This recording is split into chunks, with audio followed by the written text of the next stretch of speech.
And we are at Jacksonville High School for tonight's game between South Decatur Cougars, Jacksonville Eagles.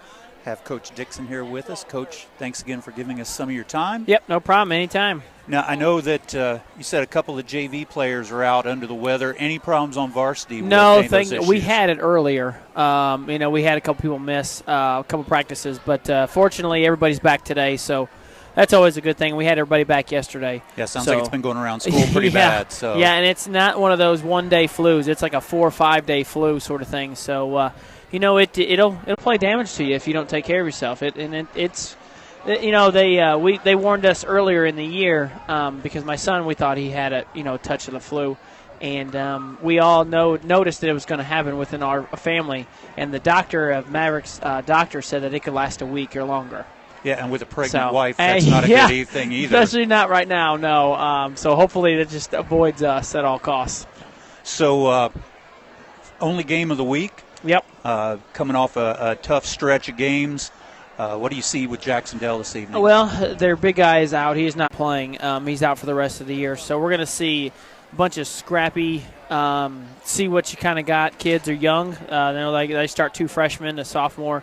But they have a really good athlete, number 34. He can absolutely get up and down the floor really, really, really well. So, it's one of those games you don't know. I don't know really what to expect now that he's out, because that was their go-to when things were go wrong. When they get trapped, they throw it up in the middle, and he'd go up and get it because he's 6'9". Yeah. So he'd jump up and get that ball, make it easy for him.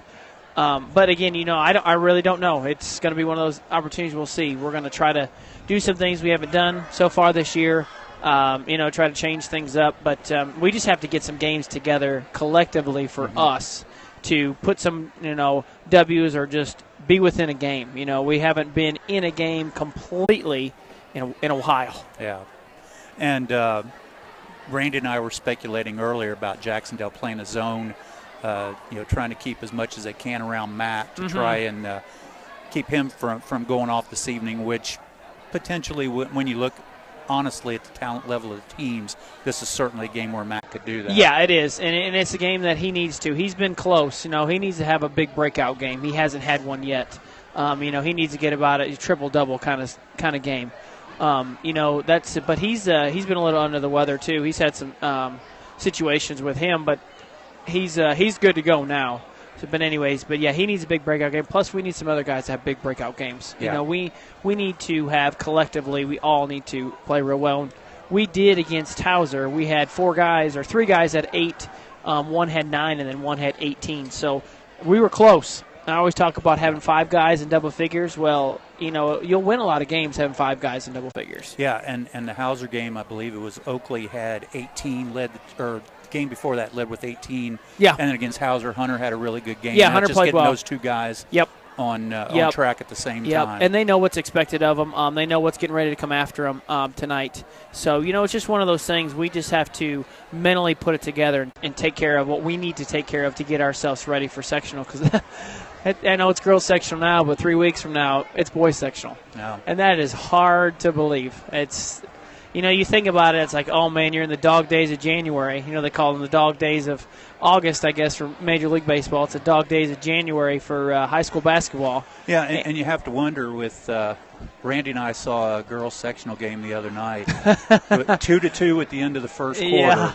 It was rough, and you wonder also that might be one of the things with Jacksonville is to try and minimize the possessions that you have in it. It sounds like football, but it is. Minimize those possessions. Right, and they could do that tonight. I don't know. They may throw that out there tonight, but usually teams try to change things completely up when it comes to sectional, when they know they can be outmatched or outplayed. But as a other team that's in that kind of favorable category, you got to get after them. You got to make sure to try to force turnovers, gamble a little bit, especially if they're going to hold the ball. Yeah. You got to take some risks sometimes. Even if you give a layup, it's all right. On the other end you can go down and score. But sometimes you're better off just sit back and just watch it, especially if you're up. Yeah. So, and I'm kind of assuming, especially at the beginning of the game, you always talk about pushing the pace. Yeah. That's something you're certainly on an undermanned team. Yeah, you're going to try we are going to try to trap apps everywhere as best as we can. Get after it as quickly as we can. As soon as it's made, that's all we've done the last 4 days is just really, really get after it, practice. We've done it with our JV players all week. Well, we barely even talked about offense. All we've talked about is defense and getting after it. Because if we can do that, we'll be okay. From here and then for the future, that's for sure. And then had a few games at home after that long stretch on the road. Now a road game. Then you have, I think, 3 or 4. 3 at home. And then your last. Well, actually, we have 4 at home. Game. Excuse me. Yeah, we have 4 at home and then 1 away. So, it's good and bad. We're going to try to mix it up a little bit more if we can. So we're not always, having this change of season. Yeah. Next year we'll be on the road a ton at the beginning, and then in the second half we'll be at home a lot. So we're going to try to see if we can mix things up a little bit, just to balance it a little. I mean, we're balanced number-wise with home and away games, but it seems like they're all just coming in chunks. We got to try to mix that up a little bit if we can. But, the schedule was made. I can't do anything about it. So we knew coming in that it was going to be that way. But, oh, well, that's what you got to do. Everybody's doing it. I know North's done it. Greensburg's done it. So it's just part of the game. Yeah. And before I forget, I just wanted to mention that WTRE is starting their Student Athlete of the Week, asking for recommendations. Willard has the he sent us sheet, an email. So. I saw the email today. Okay. So I know I got to send that to you or through him. Okay, through him. Okay, we can definitely do that. Yeah. So, and I saw it was more than just an athlete in a sense. It's a student athlete, which is nice. So I like that. Yeah. I really, really like that because that's more important is being a student first. Yeah. Especially in the classroom. So. Yeah. But we'll see. This it's an old gym. It's a rock hard floor, so you never know. The rims are soft, so that's always nice. A lot of people like to come play here, from what I've been told. Yeah. So we'll see. They've had success in this gym. All you got to do is look behind you and see all the few 2 state championships. That's nice. That changes things. That's for sure. Yeah, especially for a small school like this. Right. To have that happen. Of course, busy week here at Jacksonville with the girls sectional and then the game tonight. And then they actually have a game Saturday afternoon, the boys against Greensburg. Yeah. So this is the hot spot of Southeastern Indiana basketball this week. Yeah, imagine being the administration or the athletic director here at this school. You got it every day. So, but they knew it. They did it 2 years ago, same sort of thing, I believe. So, they knew that was coming in. But hey, you got to do what you got to do sometimes, and you sacrifice a little bit because everybody wants to host a sectional. Oh, That's a good gate to bring in some money for your program and those sort of things. So that helps a lot, and everybody wants to be able to do that. So and it's great for you and the guys because you get to play sectional on your home court. Right. No matter what, even if you win it, it's a good thing to think about. You've had success on the last 4, especially if you were able to win the whole thing or even make it to the sectional championship.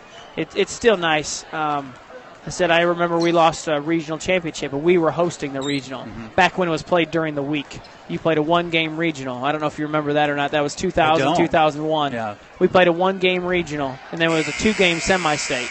That's how. So you played your 3 or 4 game sectional, whatever it was, and then you turn around and played your 1 game as during the week, and then you turn around and played that Saturday doubleheader for the semi-state. So it was different. The scheduling was different then. Kids were younger and tougher back then. yeah. So, we lost the regional on our home floor. That was a little rough, but it was nice to see I think there was 4,200 people in the gym. Can you imagine in something like that? There's no way. No. So that was awful nice. That's something we'll never forget because it was all red and white. So that was really nice. And we want to remind everybody that's watching, listening, that next Tuesday night and Friday night when the boys are playing at home, come out to the game. Yeah. Let's have we had a great crowd last week at the game. Please come out. If you can't obviously, watch, listen. We had, well over 200 people last week and about 60 or 70 that went back after the game and watched so they could see again what they saw when they were at the game. So come out, support these kids.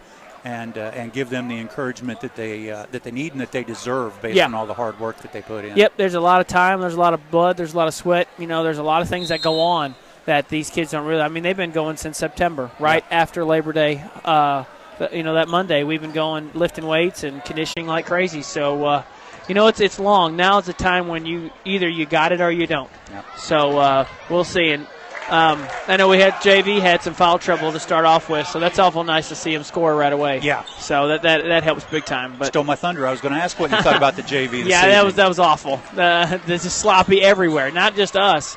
It was just a sloppy half. But that's the thing is our JV plays with their hands down. They got to play with their hands up. That's one thing we've tried to discuss a lot with them.